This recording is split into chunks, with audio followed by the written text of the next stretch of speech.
Jenis-jenis pengetahuan diantaranya yaitu pengetahuan langsung.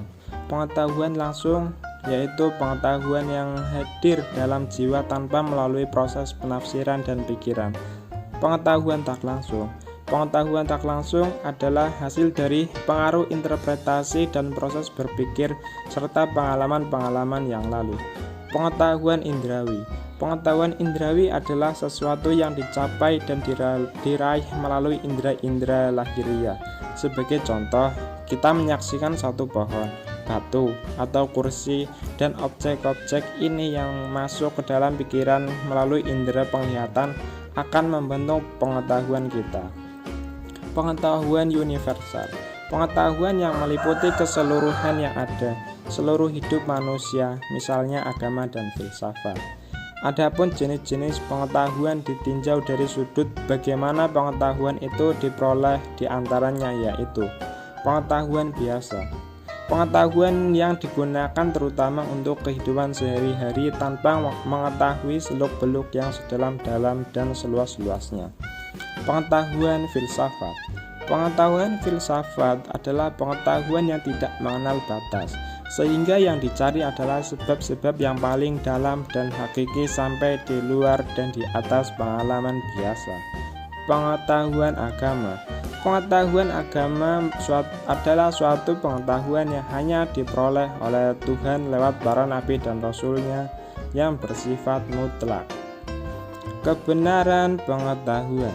Jika seseorang mempermasalahkan dan ingin membuktikan apakah pengetahuan itu bernilai benar, menurut para ahli epistemologi dan para ahli filsafat, untuk dapat membuktikan bahwa pengetahuan bernilai benar, seseorang harus menganalisa terlebih dahulu cara, sikap, dan sarana yang digunakan untuk membangun suatu pengetahuan. Jadi, kita tidak bisa menganggap semua pengetahuan itu benar. Adapun kebenaran menurut Ansari mempunyai 4 tingkatan, yaitu kebenaran wahyu yang bersifat mutlak, kemudian kebenaran spekulatif filsafat atau untung-untungan, kebenaran positif ilmu pengetahuan, kebenaran pengetahuan biasa. Teori-teori kebenaran. Kebenaran dalam filsafat memiliki berbagai bentuk, bergantung pada perspektif yang digunakan. Berbagai perspektif tersebut kemudian melahirkan berbagai jenis teori kebenaran. Berikut adalah berbagai teori kebenaran yang tumbuh dan berkembang dalam tradisi filsafat. Teori korespondensi adalah teori kebenaran yang didasarkan pada fakta objektif sebagai dasar kebenarannya.